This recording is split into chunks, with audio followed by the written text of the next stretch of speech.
In traditional Chinese, there was a trifecta of sentences that used to be uttered together and spread around to encompass a wide variety of situations of the daily life.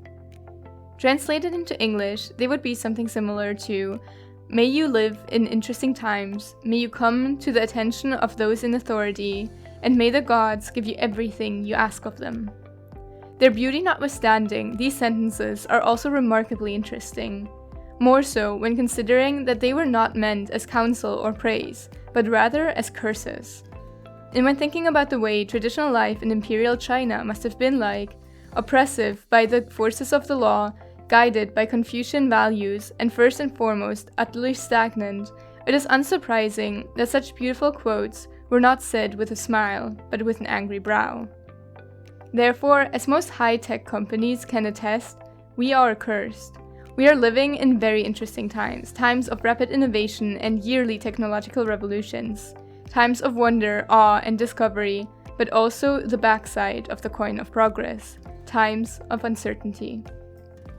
Today, I would like to look at how companies deal with disruptive innovation, but in an inverted manner as the one that is traditional in these essays. We will focus on the companies that failed to ride the innovation wave and were caught off guard when it reached the shore. We will be looking at the companies today for which these interesting times meant a downfall. I will examine not startups that didn't triumph, but rather established companies with a strong position in the market that lost it because they were not able to anticipate the changing nature of their business. And I will use as a framework of the analysis the principles of interrupted disruptive innovation outlined by Clayton M. Christensen in his influential book, The Innovator's Dilemma, all to answer the question, how does excellence defeat innovation? The truth is that outlining success on an industry is easy to dissect once it has already happened. That is why there are tons of books about Amazon's choices, but only one Jeff Bezos.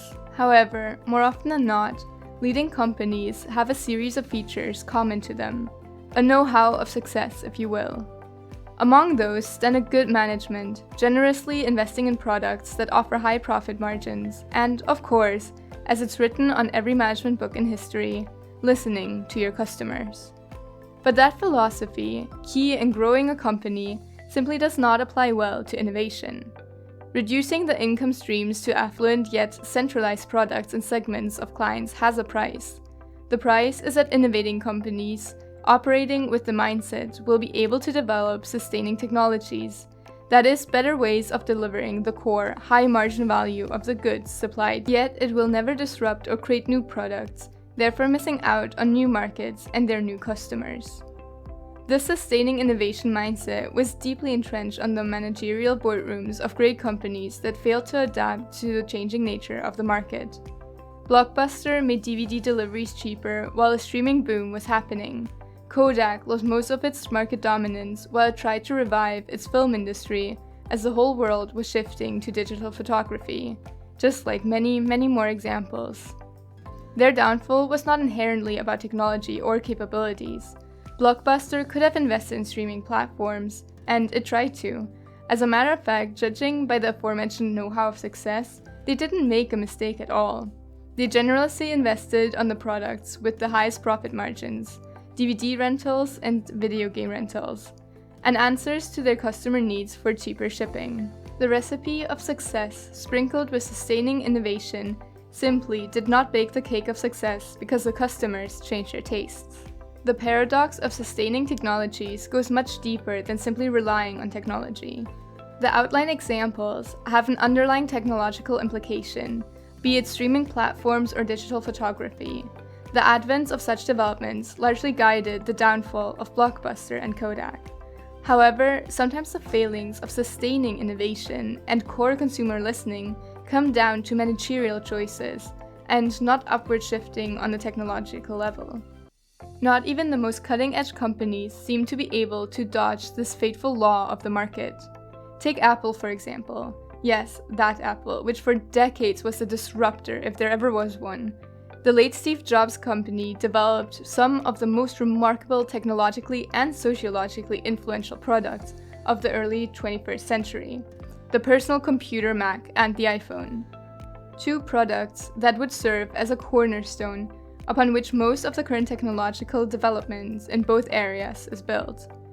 For many years, Apple, much like cursed Chinese citizens of old, were granted by the gods everything they asked of them. And by that, I mean the gods that make the stock prices rise and fall, of course, the consumers.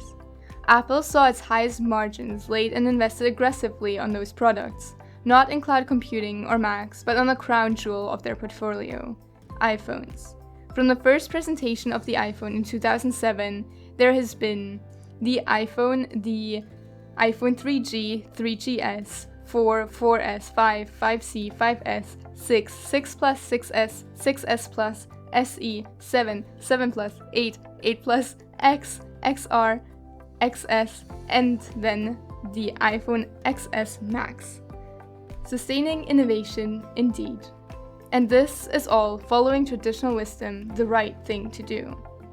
The problem started when the smartphone business stopped increasing as much as it had on the previous decade. Whereas since the advent of smartphones, the market has done nothing but increase wildly.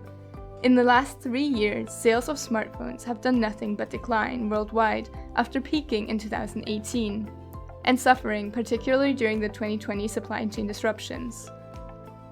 As of 2021, the market has experienced a slight uptick of about 100 million units relative to 2020, but this still fits with the narrative of declining overall sales since 2018, once the unexpected impact of the supply chain collapse is accounted for. Now, Apple is doing just fine, but in 2018, when the sales numbers of the iPhone came in, they experienced a substantial drop in their stock price.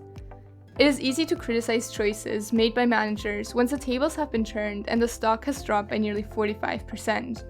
But we must remember that those choices to invest on sustaining technologies were responsible for its unprecedented success, that they have since been able to maintain and build upon, no doubt by keeping the memory of 2018's events fresh in their minds. Apple's case is not alone. It is only the most dramatic of the situations suffered by companies that mainly produce smartphones following the know-how of success. Our times are perhaps a bit more interesting than those experienced by the inhabitants of the stagnant imperial China. Nonetheless, we must live with the curse of rapid change.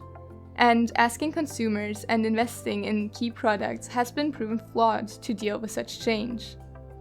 Sam Walton, the founder of the supermarket chain that dominates the American retail industry, said, "If you don't listen to your customers, someone else will, and you'll lose them." And it is very hard to argue against such an assessment. But seeing how things are changing, and how it's getting harder and harder for customers to even imagine what sort of solutions would solve their needs that they don't even know they have, perhaps we should keep in mind that, quote, traditionally attributed to Henry Ford, "If I would have asked the world what it wanted, they would have said faster horses." Thank you for once more tuning in to Rebel Economics. As always, we hope that you enjoyed the video. If so, please like and subscribe. And why not check out some other videos, like why established companies cannot innovate, or something a little more fun, like why company mascots exist. See you next time here on Rebel Economics.